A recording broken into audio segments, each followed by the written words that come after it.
I never made it, but I know what it takes. I'm motivated by a mix of emotion. Got my statement.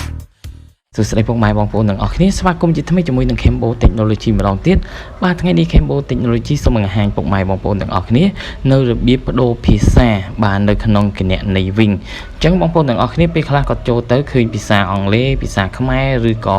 ភាសាចិនជាដើមអញ្ចឹងបងប្អូនទាំងអស់គ្នាចង់បដូរភាសាយើងអាចចូលមើលទៅទាំងអស់គ្នាអូខេឥឡូវយើងចូលទៅក្នុងគណនីវិញរបស់យើងមកបាទអូខេយើងរងចាំ apply សិនបាទបន្ទាប់ពីដល់កន្លែងនេះហើយបងប្អូនទាំងអស់គ្នាចង់បដូរភាសាទៅជាភាសាអីភាសាខ្មែរឬក៏ជាភាសាចិនពីព្រោះនៅលើនេះជាភាសាអង់គ្លេសរួចស្រេចហើយអញ្ចឹងខ្ញុំចង់បដូរវាទៅជាភាសាខ្មែរបងប្អូនគ្រាន់តែចុចមើលទៅខាងក្រោមនេះមកបាទនៅកន្លែង setting បាទកន្លែងរូបដូចកងចក្រនេះយើងចុចពីលើវាមក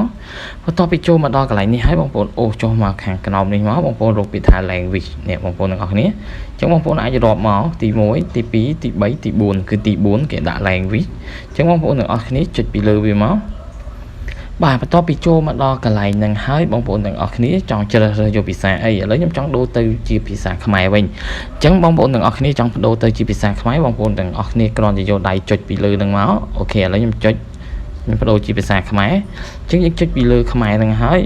បាទវាលោតមកចេះនេះគឺដាក់ Are you about to change បាទ the language អូខេអញ្ចឹងយើងយកពាក្យថាអូខេមកបងប្អូនទាំងអស់គ្នាអូខេគាត់យើងយកអូខេភ្លាមឃើញបងប្អូនទាំងអស់គ្នាវានឹងបដូរជាភាសាខ្មែរយើងតែម្ដងដល់យើងមើលអូខេយើងចេញមកខាងនេះគឺជាភាសាខ្មែរទាំងអស់បងប្អូនទាំងអស់គ្នាអញ្ចឹងគឺវាអត់មានអីពិបាកទេសម្រាប់ការផ្លាស់ប្ដូរភាសាហ្នឹងគឺវាងាយស្រួលទេបងប្អូនទាំងអស់គ្នាអូខេហើយការបង្ហាញរបស់ខ្ញុំក៏មានតែប៉ុណ្្នឹងដែរខ្ញុំសង្ឃឹមថាពុកម៉ែបងប្អូនទាំងអស់គ្នាដែលថាបានទស្សនាវីដេអូនេះសូមកុំភ្លេចជួយចុច Subscribe និងដាក់រូបកណ្ដឹងម្នាក់មួយផងដើម្បីទទួលបានវីដេអូថ្មីៗពី Cambo Technology របស់ខ្ញុំបាទអូខេអរគុណច្រើនសម្រាប់ការទស្សនាវីដេអូមួយនេះ